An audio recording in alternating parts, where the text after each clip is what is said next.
In the annals of the medieval world, few figures capture the imagination quite like Baldwin IV, the Leper King of Jerusalem. His reign, from 1174 to 1185, was a desperate, brilliant, and ultimately tragic struggle against the relentless tide of Saladin's ambitions. Imagine a kingdom, a beacon of Latin Christendom in the heart of the Levant, surrounded by formidable enemies, its very existence a testament to the fervent crusading spirit. And at its helm, a young king, struck down by an incurable and debilitating disease, leprosy. From the moment of his diagnosis, Baldwin's life was a race against time, his physical decay mirroring the encroaching crisis facing his realm. He was a paradox, a warrior king whose body betrayed him, a strategic genius whose future was always uncertain. His story is one of profound personal suffering intertwined with the geopolitical fate of an entire Crusader state, leaving an indelible mark on the history of the Crusades. Baldwin ascended to the throne at a mere 13 years of age, inheriting a kingdom precariously balanced between powerful Muslim neighbors and fractious internal politics. The previous decade had seen the consolidation of Ayyubid power under Saladin, a unifier of Egypt and Syria, who now cast a formidable shadow over Jerusalem. The stage was set for an epic confrontation, a clash of civilizations that would define the era. Yet Baldwin's personal tragedy was the uninvited player in this high-stakes drama. His leprosy, first manifesting as a loss of sensation in his right arm, slowly but inexorably ravaged his body. This wasn't merely a personal affliction, it was a profound political vulnerability. Who would lead the armies if the king could barely hold a sword? Who would secure the succession if the king was expected to die young and childless? This constant, gnawing uncertainty permeated every decision, every alliance, every battle plan. His illness became a character in itself, shaping the narrative of his reign, forcing him into desperate gambits and short-term solutions, forever operating under the sword of Damocles. Despite his failing health, Baldwin IV proved to be an exceptionally capable ruler and a brilliant military commander. His most celebrated victory came at the Battle of Montcassard in 1177, where, against overwhelming odds, he led a severely outnumbered Crusader army to a decisive triumph over Saladin himself. This victory, achieved by a king barely 16 years old and already grappling with the onset of his disease, cemented his legend. But these moments of glory were fleeting, overshadowed by the grim reality of his condition. The question of succession became paramount, a desperate search for stability in an unstable world. His sister, Sibylla, and her various husbands and sons, became pawns in a complex political game, as factions within the kingdom vied for influence and power, all while the specter of the king's demise loomed larger with each passing year. The future of Jerusalem hung by a thread, a single, frail life its ultimate arbiter. This was the historical reality, a kingdom defined by the strength of its king, and the tragic weakness of his body. But what if history had taken a different turn? What if the fates, in their infinite capriciousness, had spared Baldwin IV from the ravages of leprosy?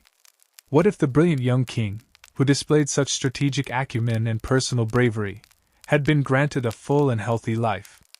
This is the central question we explore in this alternate history. Imagine a Baldwin IV strong in body as he was in mind, free from the constant shadow of illness and the pressures of a looming, uncertain succession. How would this single, pivotal change have rippled through the intricate tapestry of the Crusader States and the wider medieval world?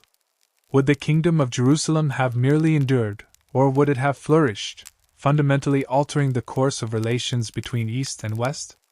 Would Saladin's relentless advance have been checked, or even repelled, by a king unburdened by disease? This is not just a speculative exercise. It is an exploration of how profoundly individual health and leadership can shape the destiny of nations. Prepare to journey into a world where the Leper King was healthy, and the kingdom of Jerusalem faced its destiny with a different, perhaps more triumphant, hand. In our altered timeline, the young Prince Baldwin grows up unburdened by the insidious specter of leprosy. The chilling moment when his tutor, William of Tyre, first noticed the prince's inability to feel pain in his right arm simply never occurs. Instead, Baldwin is a robust, energetic child, brimming with the vitality typical of a scion of a Crusader dynasty. His education under the venerable Archbishop William of Tyre remains a cornerstone of his intellectual development. William, a brilliant scholar, historian, and diplomat, recognized early on the keen intellect of his young charge. In our historical reality, William chronicled with a heavy heart the unfolding tragedy of Baldwin's illness.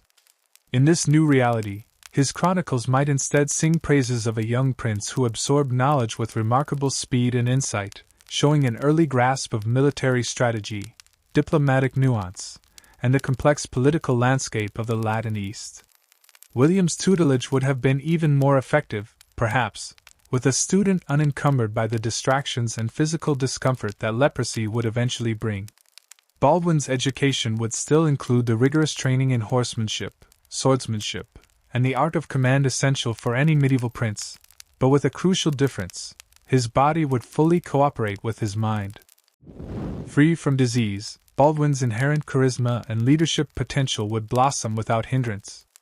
Even in our own history, despite his illness, Baldwin IV commanded immense loyalty and respect.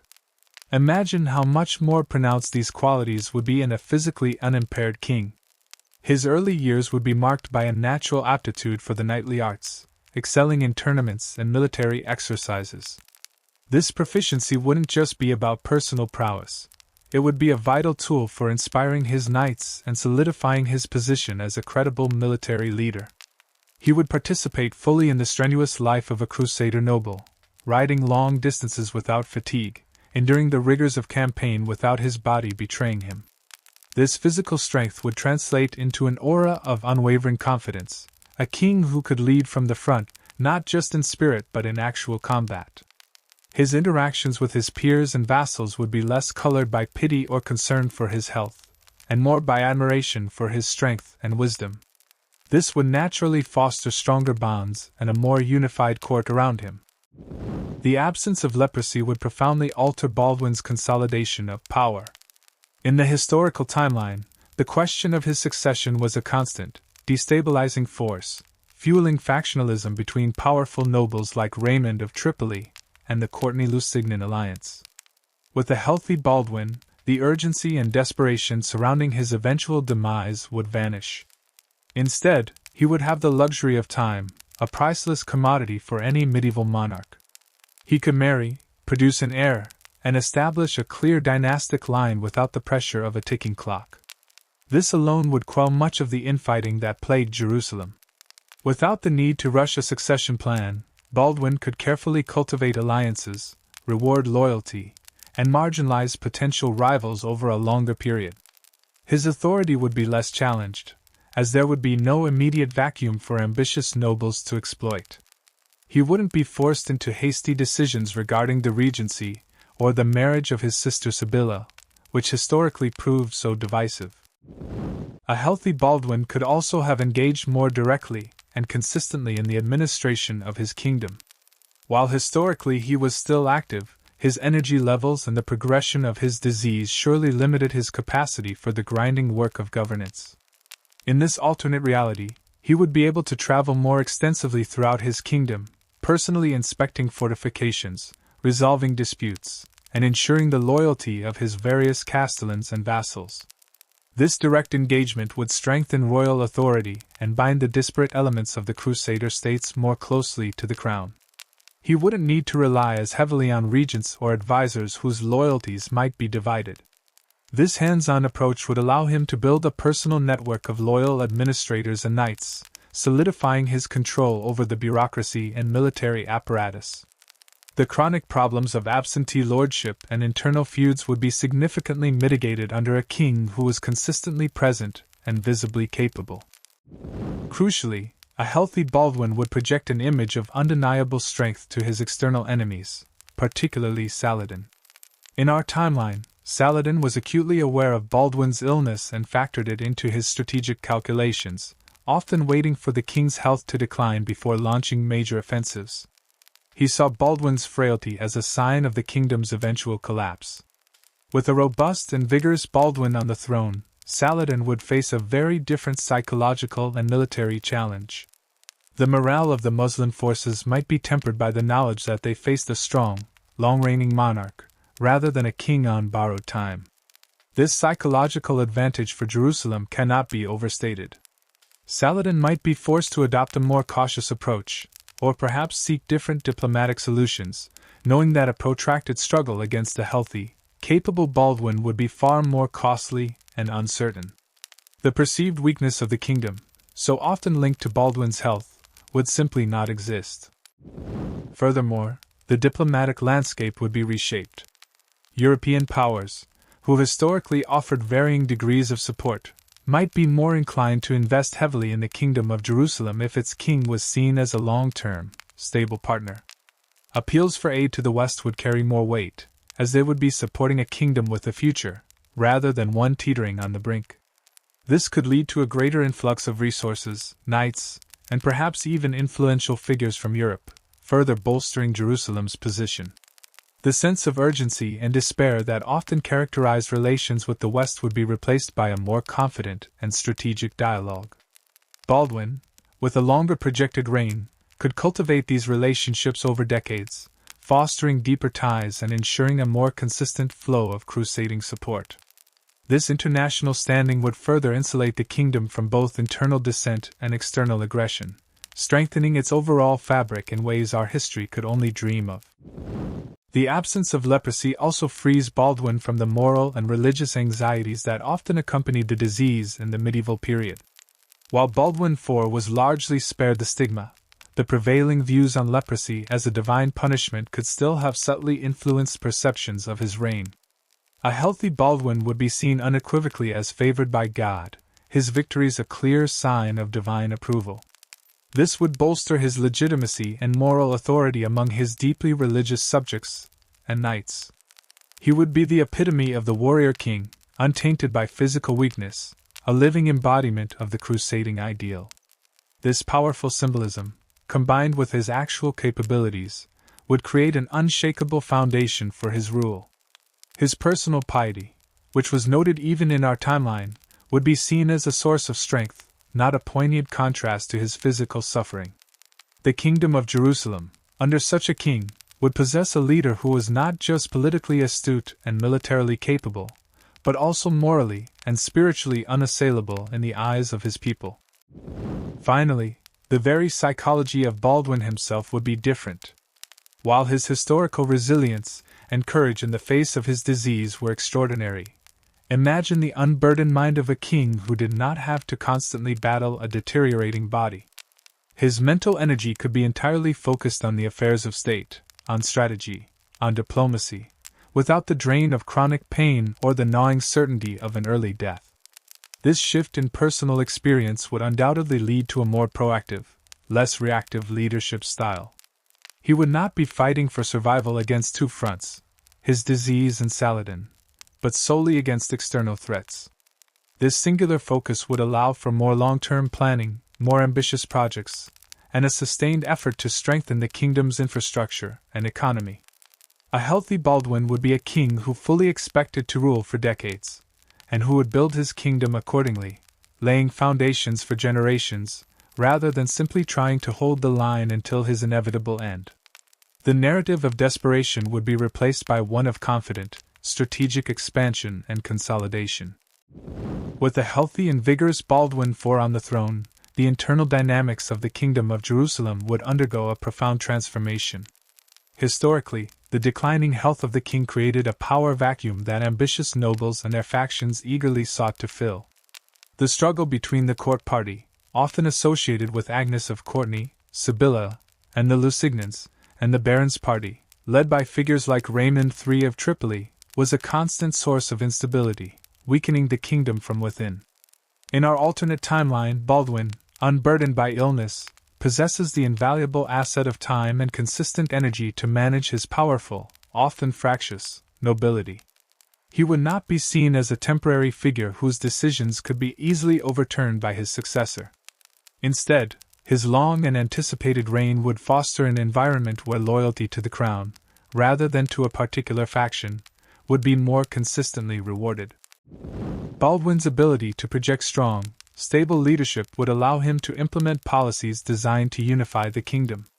He could meticulously assess the capabilities and loyalties of his vassals, strategically appointing trusted individuals to key positions in castles and administrative offices. He would have the time to travel extensively throughout his domains, personally engaging with his counts and lords, hearing their grievances, and arbitrating disputes. This direct royal oversight would reduce the instances of independent action or outright defiance that plagued the historical kingdom. Marriages, a crucial tool for securing alliances and preventing feuds in the medieval era, could be orchestrated more effectively, ensuring they served the kingdom's strategic interests rather than merely satisfying noble ambitions. For instance, the contentious marriage of his sister Sibylla could be managed with greater foresight, perhaps avoiding the rise of Guy of Lusignan, whose historical incompetence proved so disastrous. The issue of succession, so vexing in our history, would be resolved with relative ease. A healthy Baldwin would marry a suitable bride, perhaps a princess from a powerful European house or a Byzantine noblewoman, thereby strengthening diplomatic ties. The birth of a healthy heir would instantly quell many of the factional disputes that revolved around who would succeed the childless and dying king. With a clear line of succession established, the nobles would have less incentive to conspire or carve out independent power bases, knowing that a strong dynasty was firmly entrenched. This stability would encourage long-term investment in the kingdom, both from within and from European patrons, who would view Jerusalem as a reliable and enduring entity rather than a fleeting outpost. Beyond internal stability, a healthy Baldwin IV would be in a far stronger position to forge and maintain crucial alliances with European powers. In our timeline, the constant appeals for aid from a dying king often met with limited success. European monarchs were reluctant to commit significant resources to a kingdom whose future seemed so uncertain. A vigorous Baldwin, however, would be an attractive ally. He could visit European courts in person, leveraging his charisma and military renown to secure more substantial and consistent support. Imagine the impact of a Crusader king, not a leper, standing before the Pope or the King of France, passionately advocating for the defense of the Holy Land, his own health a testament to Jerusalem's strength. These strengthened alliances wouldn't just mean more knights. They could lead to significant financial aid, naval support from Italian maritime republics, and even the strategic deployment of European forces for specific campaigns. Without the immediate crisis of a dying king and a vulnerable succession, European involvement could shift from sporadic crusades to a more sustained, strategic partnership. This might include negotiated peace treaties or alliances with the Byzantine Empire, which historically had a complex and often adversarial relationship with the Latin East. A stable, long-reigning Baldwin could find common ground with the Byzantines against the rising threat of Saladin, perhaps even orchestrating joint military operations that could dramatically alter the balance of power in the region. Militarily, a healthy Baldwin would have transformed Jerusalem into an even more formidable fortress. His strategic genius, so evident at Montgessard, could be applied consistently and proactively. He would not merely react to Saladin's movements but anticipate and preempt them. With a longer reign, he could oversee comprehensive fortification projects across the kingdom, strengthening key castles along the frontiers, improving their garrisons, and investing in advanced siege technology. He could ensure a robust and well-trained standing army, not just relying on periodic Crusader arrivals. This includes a strong contingent of native Frankish knights, supplemented by the formidable military orders, the Templars and Hospitallers, whose loyalty and resources would be firmly directed by a strong monarch. Politically, a healthy Baldwin could have pursued a more aggressive and confident foreign policy. Instead of merely defending against Saladin's encroachments, he might have sought opportunities to destabilize the Ayyubid Empire, perhaps by supporting internal rivals or exploiting divisions within Saladin's vast domains. He could have renewed alliances with northern Muslim states like the Seljuks of Rum or the Artukids, who also felt threatened by Saladin's expansion, creating a multi-front pressure on the Sultan. This would prevent Saladin from fully consolidating his power over Syria and Egypt, fragmenting his forces and denying him the overwhelming numerical superiority he often enjoyed in our historical timeline. Such a nuanced and long-term diplomatic game requires a stable, consistently present leader, exactly what a healthy Baldwin would provide. The Battle of Montgessard, a miraculous victory for Baldwin IV in our timeline, would likely still occur, but with potentially even more decisive results. A healthy Baldwin would have been able to lead the charge directly, his physical presence inspiring his troops to an even greater degree. The strategic aftermath could have been far more impactful. Instead of Saladin merely escaping with a fraction of his army, he might have suffered an even more crippling defeat, perhaps losing more key commanders or a greater portion of his forces. This would severely set back his ambitions and buy the Kingdom of Jerusalem valuable years, or even decades of respite. The narrative would shift from desperate survival to strategic advantage, with Jerusalem dictating terms rather than simply resisting an inevitable tide. Furthermore, the economic health of the kingdom would flourish under stable leadership. With fewer internal conflicts and a stronger defense against external threats, trade routes would be more secure, agriculture more productive, and the port cities, Acre, Tyre, Beirut, would thrive as vital conduits between East and West. Baldwin could invest in infrastructure, promote trade agreements, and ensure the safety of pilgrims, all of which would contribute to a wealthier and more self-sufficient kingdom. This economic prosperity, in turn, would provide the resources necessary to maintain a strong military and fortifications, creating a virtuous cycle of stability and growth. A healthy Baldwin would therefore not just be a strong king politically and militarily, but also the architect of a more prosperous and resilient society in the Latin East. In essence, a healthy Baldwin IV would be the undisputed master of his kingdom, projecting an image of strength and stability that was historically denied to him. His reign would not be a race against time, but a deliberate, long-term endeavor to secure and expand the Crusader presence in the Holy Land. The factionalism that historically tore at the heart of Jerusalem would be suppressed, alliances with Europe strengthened, and the military and political fortifications of the kingdom would be solid as rock. Saladin would face not a dying boy king, but a formidable, long-reigning monarch in the prime of his life, a challenge that would demand a very different strategic response. The stage would be set for a much more balanced, perhaps even reversed, struggle for dominance in the Levant, with the Kingdom of Jerusalem standing tall and defiant under the unwavering leadership of its strong, healthy king. In our true history, the young King Baldwin IV, despite the crippling onset of leprosy, proved himself a military commander of surprising prowess. His most celebrated victory came at Montgessard in 1177, a stunning triumph against Saladin's vastly superior forces. He led from the front, a boy king, ravaged by disease, but burning with an unyielding spirit. This unlikely victory cemented his legend. But what if that victory wasn't a desperate gamble by a dying king, but a strategic masterstroke by a vibrant, healthy monarch? Without the debilitating pain and physical limitations of leprosy, Baldwin's capacity for leadership and sustained military campaigns would have been profoundly different, altering the very fabric of the Crusader-Ayyubid conflict. A healthy Baldwin would have commanded not just respect, but constant, undeniable authority. The internal squabbles and factionalism that plagued the Kingdom of Jerusalem often stemmed from the uncertainty of Baldwin's succession and the weakness perceived in a Leper King. With a strong, healthy ruler at the helm, figures like Guy of Lusignan, who continually challenged the king's authority and made disastrous independent decisions, would find their influence severely curtailed. Baldwin could have asserted his will more forcefully, ensuring a unified front against Saladin's growing power. This unity would be crucial, not just in large-scale battles, but in the relentless, attritional warfare of sieges and raids that characterized the era. The very nature of campaigns would change. Imagine a Baldwin, not rushing back to Jerusalem to recover from an exhausting march or a minor skirmish, but capable of pursuing defeated enemies, consolidating gains, and pressing advantages. Following Montgessard, the historical Baldwin was often too weak for sustained follow-up campaigns. A healthy Baldwin, however, could have exploited Saladin's retreats more effectively, perhaps even capturing key strategic points like Ascalon or Gaza, which remained vital strongholds for the Ayyubid Sultan.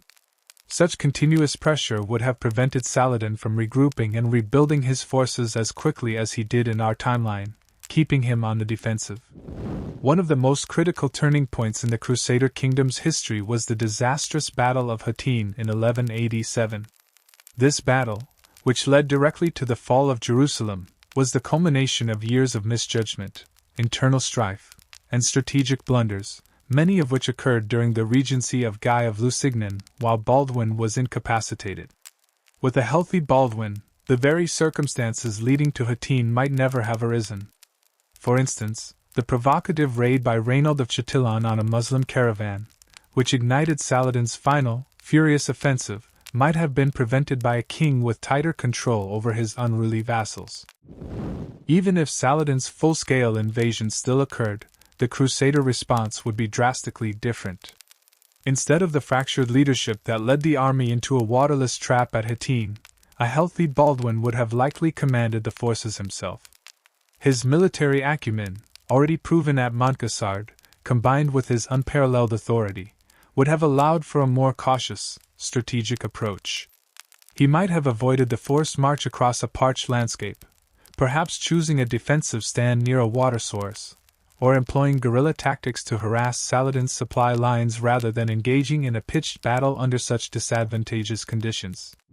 The consequences of avoiding, or even just delaying the catastrophe of Hattin would be immense. The True Cross, captured by Saladin's forces after the battle, would remain with the Crusaders, a powerful symbol of their faith and legitimacy. More importantly, the flower of Crusader knighthood would not have been annihilated, leaving Jerusalem's defenses intact. While Saladin was a formidable opponent, his victory at Hattin was largely due to the circumstances and the Crusaders' strategic errors. A strong, healthy Baldwin might not have defeated Saladin outright in every encounter, but he could certainly have prolonged the conflict, making each victory for Saladin far more costly and less decisive.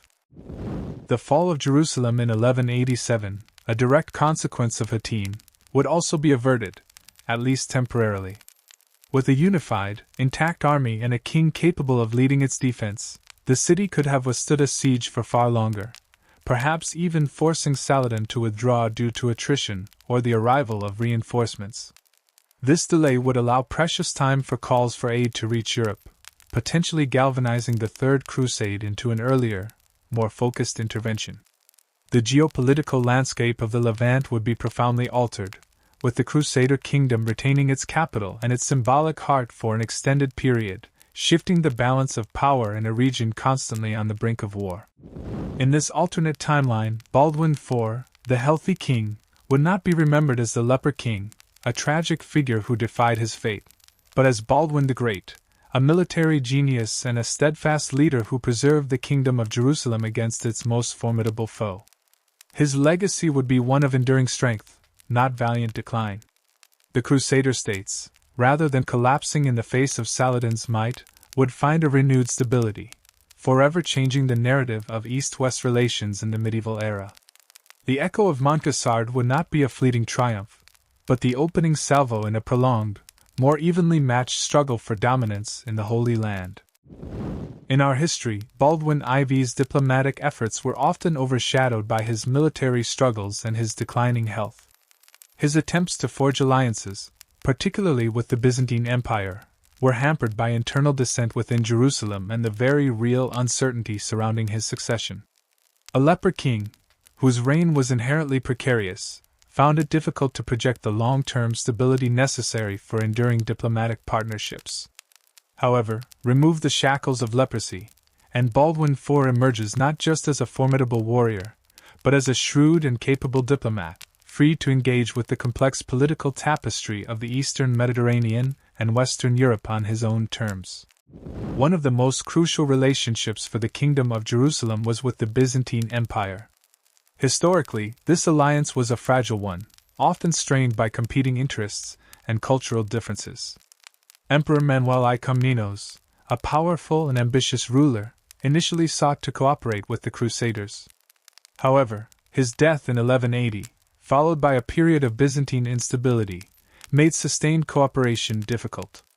A healthy Baldwin, with a long and stable reign ahead of him, could have cultivated a far more robust and consistent relationship.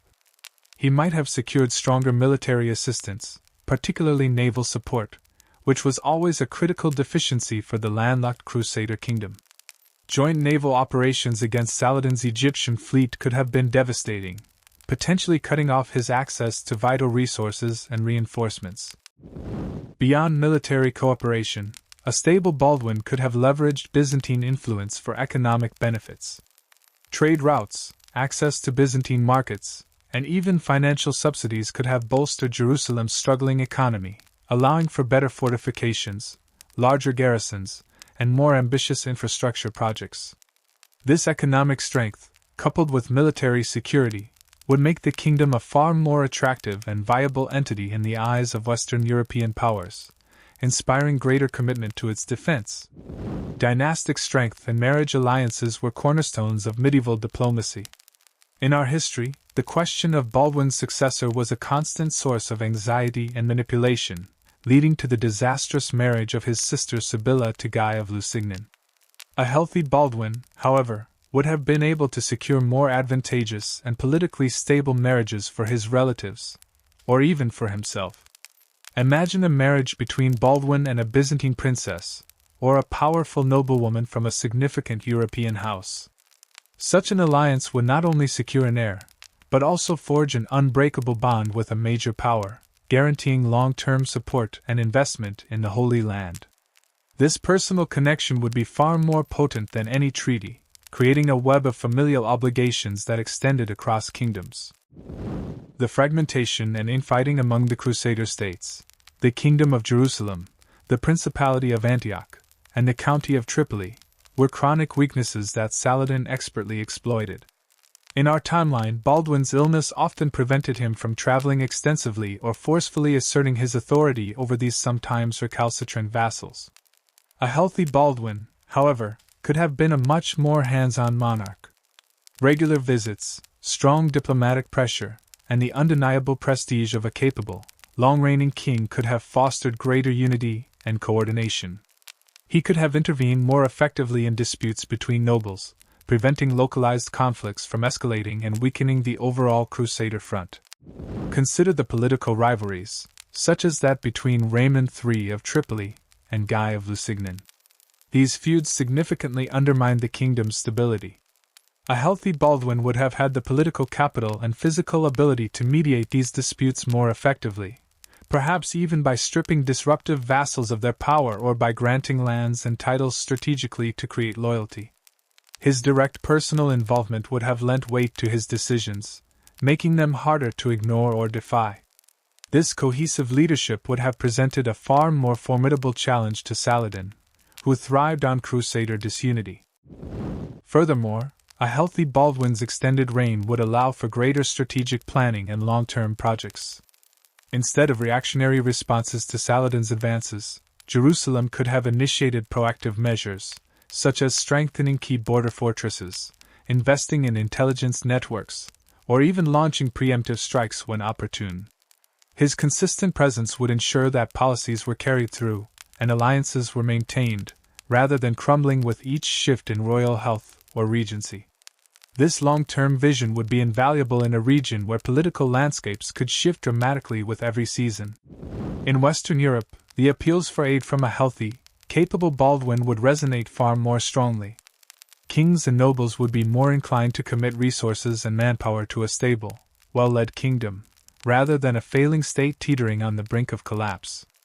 The image of a strong, vibrant Crusader presence in the Holy Land would inspire greater religious fervor and military commitment, perhaps even attracting more significant waves of immigration and settlement. This sustained influx of support, both military and demographic, would transform the prospects of the Crusader States, giving them a resilience and longevity that was tragically absent in our own timeline. Ultimately, a healthy Baldwin IV's diplomatic prowess, combined with his military strength, would have woven a much stronger web of alliances and internal cohesion around the Kingdom of Jerusalem. The political landscape of the Levant would be one where Saladin faced not a fragmented, struggling collection of states, but a unified, diplomatically astute opponent, backed by the enduring power of Byzantium and the steady support of the West. This resilience would ensure that the Crusader States, under Baldwin's wise and capable rule, would endure as a formidable force in the Holy Land for generations to come. Saladin, the legendary Sultan, was a master strategist and an inspiring leader who unified the Muslim lands surrounding the Crusader kingdom.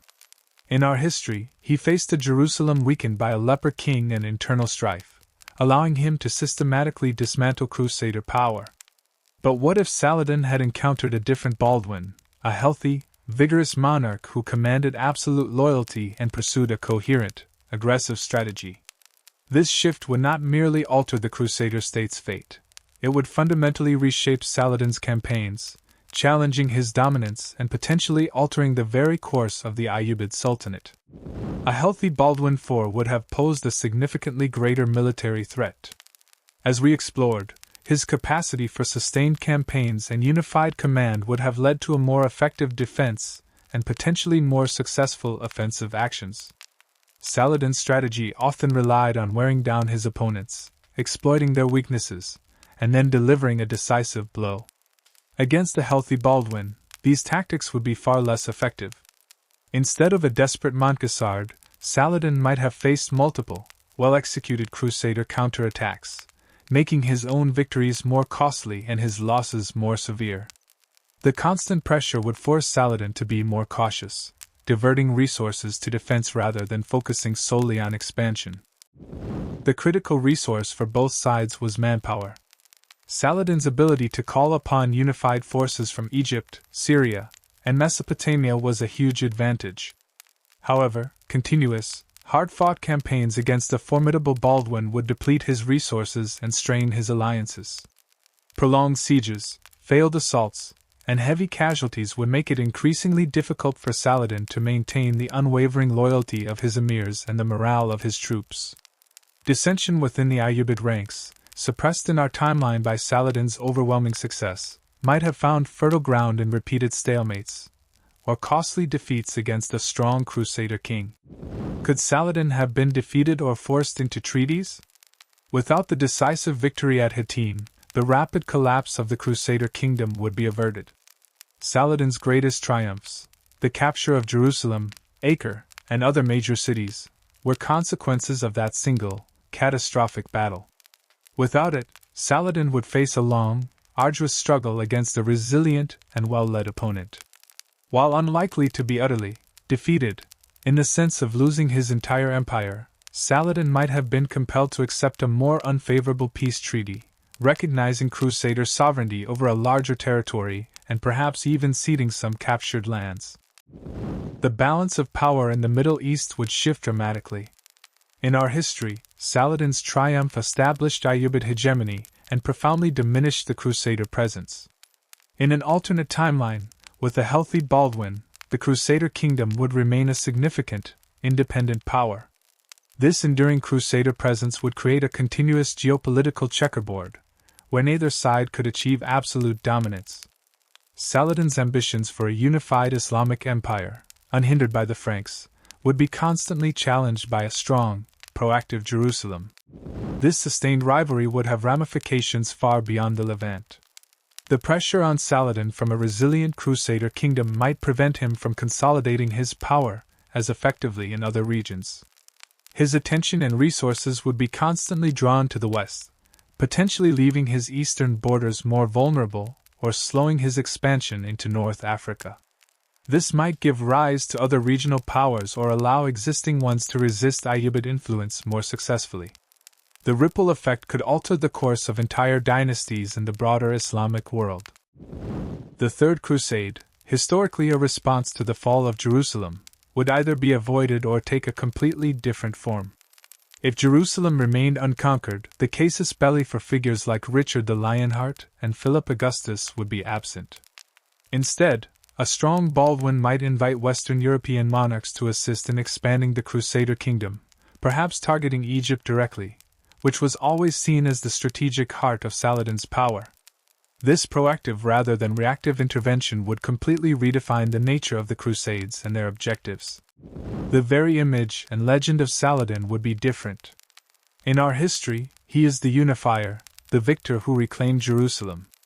In this alternate world, he would still be a great leader, but one who faced an unyielding enemy, one who perhaps never achieved the ultimate glory of capturing the holy city. His narrative would be one of continuous struggle and perhaps, ultimately, a grudging stalemate rather than a decisive triumph. This would fundamentally alter how both Muslims and Christians viewed his reign and his legacy. In conclusion, a healthy Baldwin IV would not only have preserved the Crusader kingdom for a longer period but would have profoundly impacted the trajectory of Saladin and the Ayyubid Sultanate. The balance of power in the Middle East would become a more enduring contest, with either side able to claim outright victory. This continuous struggle would prevent Saladin from achieving the widespread, unchallenged hegemony he enjoyed in our timeline, leaving a legacy of a unified but constantly embattled Islamic empire, perpetually aware of the strong, defiant Crusader presence to its west. The course of two great civilizations would diverge dramatically, all because one king defied the ravages of a disease. The fall of Jerusalem in 1187 marked a catastrophic turning point for the Crusader States, effectively signaling the beginning of their slow, agonizing decline. It ignited the Third Crusade and forever cast a shadow over the Christian presence in the Holy Land. But in a world where Baldwin IV remained a healthy, capable king, that pivotal moment might never have occurred. The survival of the Kingdom of Jerusalem, under strong and consistent leadership, would send ripples through centuries of history, transforming not only the immediate fate of the Holy Land but also the fundamental relationship between East and West. The most immediate and profound consequence would be the continued existence of the Kingdom of Jerusalem as a stable, sovereign entity. No longer would it be a fragile outpost constantly teetering on the brink of collapse. With Baldwin the Great at its helm, a healthy kingdom could focus on long-term development rather than mere survival. Agricultural reforms, urban expansion, and the establishment of robust trade networks would flourish, attracting more settlers and strengthening the economy. The port cities like Acre, Tyre, and Sidon, vital arteries to the west, would thrive as centers of commerce and culture, cementing Jerusalem's position as a significant regional power. The impact on later crusades would be revolutionary. The Third Crusade, as we know it, was launched specifically to reclaim Jerusalem. If the city had never fallen, the powerful monarchs of Europe, Richard the Lionheart, Philip Augustus, and Frederick Barbarossa, might never have embarked on such a massive and costly expedition. Instead, their martial energies and resources could be directed elsewhere. Perhaps they would answer a call from a healthy Baldwin for a united offensive against Saladin's heartland in Egypt, shifting the strategic focus of the Crusades entirely. Or, without the urgent need to reclaim Jerusalem, the fervor for large-scale crusades might simply wane, replaced by more localized conflicts or diplomatic engagements. The Fourth Crusade, a historical tragedy that culminated in the sacking of Constantinople in 1204, might also be entirely averted. This crusade was largely a product of Venetian ambition and a critical lack of funds, leading the Crusaders to divert their forces to the wealthy Byzantine capital. With a strong, solvent Kingdom of Jerusalem consistently receiving Western support, the need for Venetian transport and finance might be less pressing, or the Crusaders' objectives would be clear and focused on the Holy Land, not the Byzantine Empire. The sack of Constantinople inflicted irreparable damage on Christian unity and accelerated the decline of Byzantium. Preventing this event would allow the Eastern Roman Empire to remain a formidable bulwark against future incursions, benefiting all of Christendom. A thriving, secure Kingdom of Jerusalem would foster a different kind of relationship between East and West. Instead of a cycle of conflict and mistrust, a more sustained period of cultural exchange and even intellectual curiosity could emerge. Latin scholars would have consistent access to the rich Islamic intellectual tradition, leading to a faster and more profound transmission of knowledge in fields like medicine, mathematics, and philosophy to Europe. Conversely, Eastern societies would gain a deeper understanding of Western innovations and social structures, leading to a more nuanced appreciation of each other's cultures. The religious landscape itself would evolve. While tensions would undoubtedly persist, the enduring presence of a strong Christian kingdom in the Holy Land might lead to more formalized and respectful interfaith dialogues, perhaps even laying the groundwork for greater religious tolerance in the region. The pilgrimage routes would remain secure and thriving, deepening the spiritual connection between Europe and the Holy Land, and fostering a sense of shared heritage, rather than a perpetual battleground. Furthermore, the very concept of crusading might undergo a transformation. Instead of a desperate attempt to reclaim lost lands, it could evolve into a more nuanced concept of protecting and supporting existing Christian communities in the East, or even engaging in diplomatic efforts to establish lasting peace. The aggressive, militaristic fervor that characterized later crusades might be tempered by the reality of a stable, long-lasting Christian presence, necessitating more sophisticated approaches than brute force. The impact on the local populations, both Christian and Muslim, would be profound. With a stable government, fewer devastating wars, and increased prosperity, the lives of ordinary people would be less fraught with insecurity. The unique blend of Eastern and Western cultures, which briefly flourished in the Crusader States, would have a longer opportunity to develop, creating a distinct, outre-mer identity that was neither fully European nor fully Levantine, but a rich synthesis of both. This cultural hybridity could become a beacon of cross-cultural understanding, rather than a footnote in history. In the end, a healthy Baldwin IV would not merely have saved a kingdom, he would have redirected the currents of history. The Holy Land, instead of becoming a battle-scarred symbol of lost causes and religious wars, could have evolved into a vibrant, resilient, and enduring crossroads of civilization. The relationship between East and West, rather than being defined by centuries of conflict, might have found a path towards a more complex, perhaps even cooperative, future, with the legacy of Baldwin the Great standing as a testament to what might have been a golden age for the Crusader States, and a very different world for us all.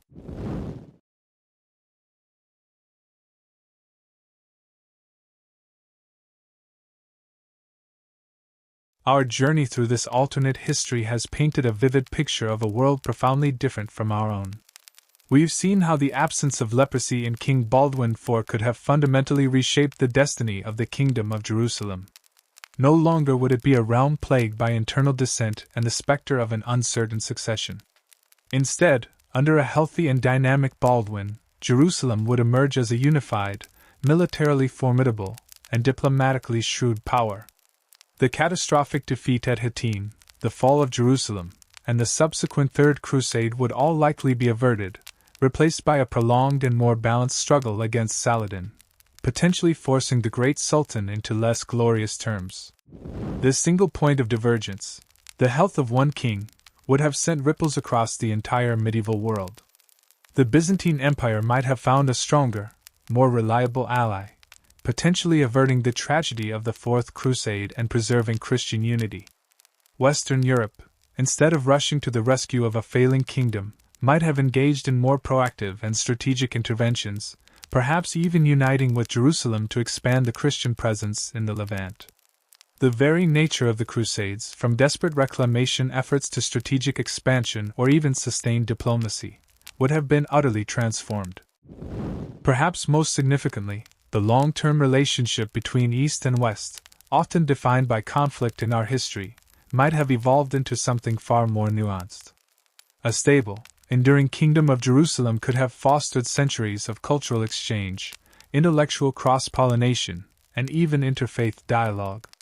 The Holy Land, rather than being a perpetual battleground, might have become a vibrant crossroads where diverse cultures learned from one another, contributing to a richer, more integrated medieval world. The outre-mer, the lands beyond the sea, would have been not a fleeting experiment, but a lasting testament to a different path. This thought experiment serves as a powerful reminder of the profound fragility of history. So often, the grand narratives of empires rising and falling, of sweeping social changes and monumental battles, hinge upon the most delicate threads: the health of a single leader, a chance encounter, a momentary decision. The agonizing fate of Baldwin IV, the Leper King, was not just a personal tragedy.